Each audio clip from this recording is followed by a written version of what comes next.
van a cumplir ahora exactamente 15 años desde que Jordi Pujol ganó por primera vez las elecciones autonómicas en Cataluña.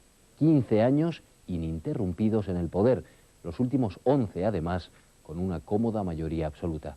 Pero eso no es todo. En estos momentos Pujol juega un papel clave en la vida política española. Su apoyo a Felipe González le permite al gobierno socialista disponer de la mayoría parlamentaria suficiente para gobernar.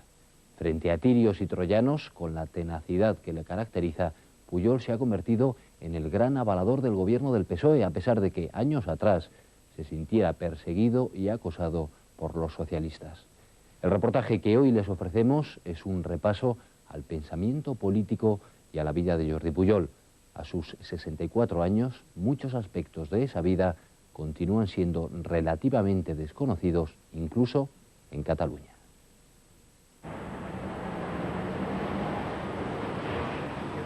Desde hace 41 años, Jordi Pujol vive en un piso que compró en esta finca de la calle General Mitre en Barcelona.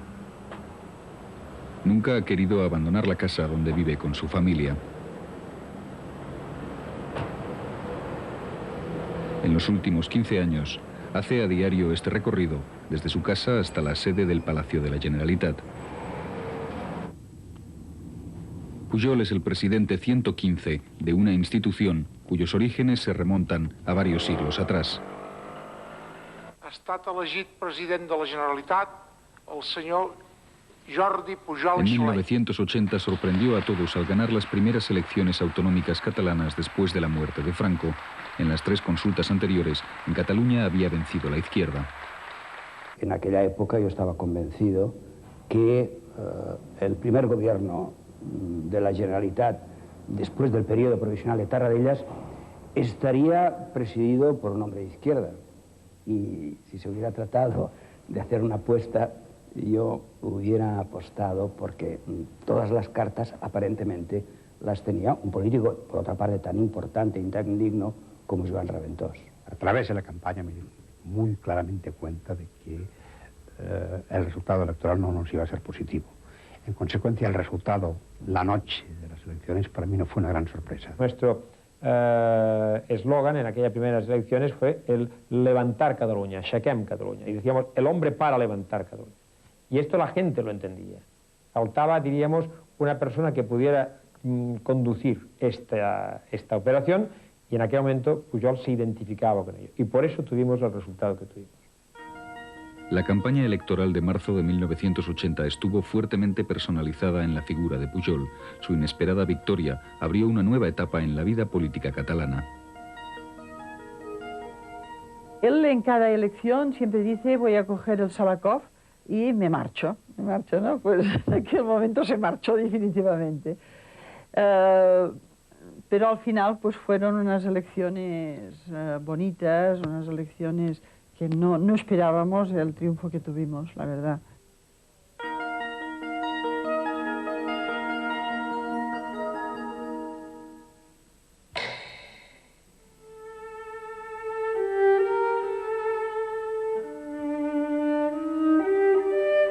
Jordi Pujol tiene ahora 64 años.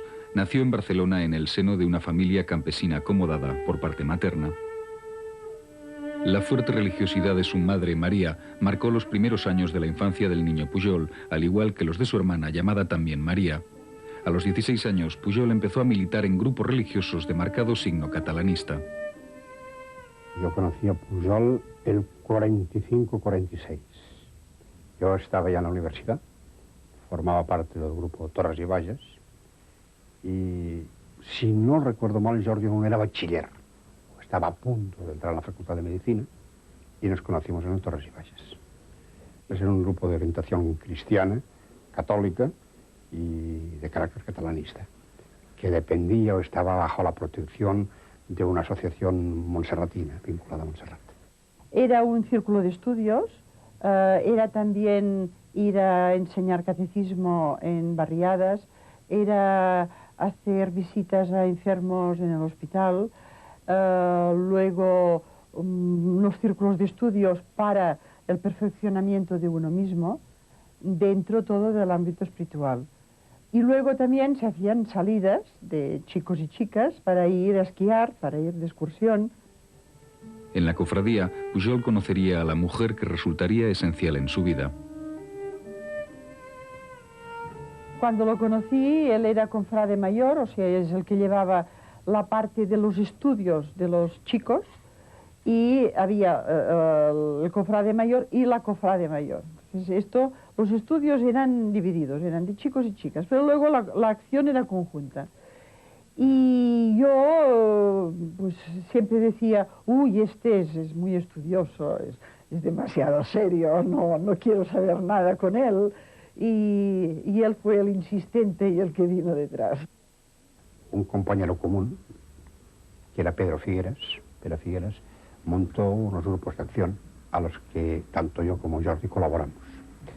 ¿Qué consistían estos grupos de acción? Pues consistía en acciones que testimoniaban la voluntad de recuperar las libertades y restablecer la democracia, mediante la colocación de banderas catalanas, el poner inscripciones murales en las paredes de las facultades de la universidad, en las calles.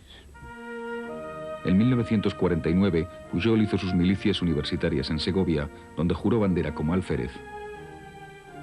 Durante unos meses, acarició la idea de hacerse militar. Desechó esa posibilidad y finalmente, en 1952, concluyó los estudios de medicina en la Universidad de Barcelona. Fuera de las aulas, prosiguió con su militancia política y religiosa. Él, al año 54, participó en la creación de un grupo clandestino que se llamaba CC, que significaban, estas letras significaron Cristianismo y Cataluña. En esta organización se elaboró una doctrina relativa a la inmigración que había en Cataluña.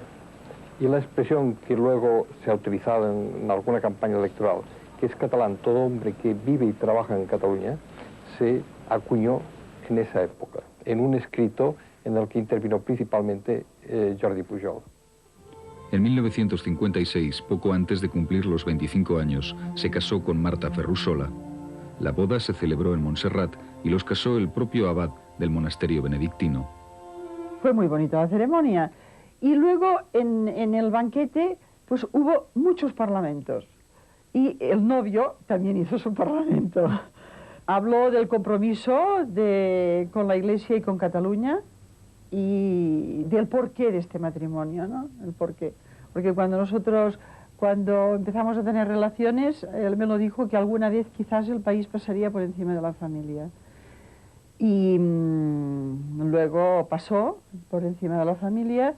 Pero en aquel parlamento quedó también muy patente esta idea fija que él llevaba y que yo asumí plenamente. El matrimonio no distrajo a Pujol de sus actividades catalanistas. En 1958, a los 2 años de casarse, nació su primer hijo, Jordi. Un año después, vendría la primera niña, Marta. El matrimonio Pujol-Ferrusola ha tenido 7 hijos prácticamente seguidos. Pujol persistía en su proselitismo catalanista, a la vez que no paraba de escribir. Él publicó clandestinamente en fascículos, por así decirlo, en entregas, un libro extraordinario que se titula Construir Cataluña, que yo creo que sin lugar a dudas, ahora ya con la perspectiva histórica que nos dan los años transcurridos, puede decirse que fue el libro político más importante de Cataluña en los años 60.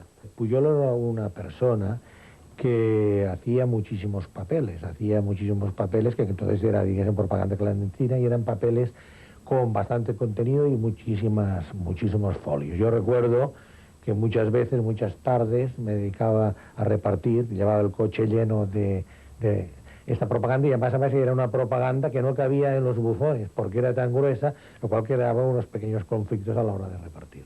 Cuando estábamos pintando paredes se ponía nervioso, como yo me ponía muy nervioso también, porque había la posibilidad de tener un tropiezo como algunos tuvimos.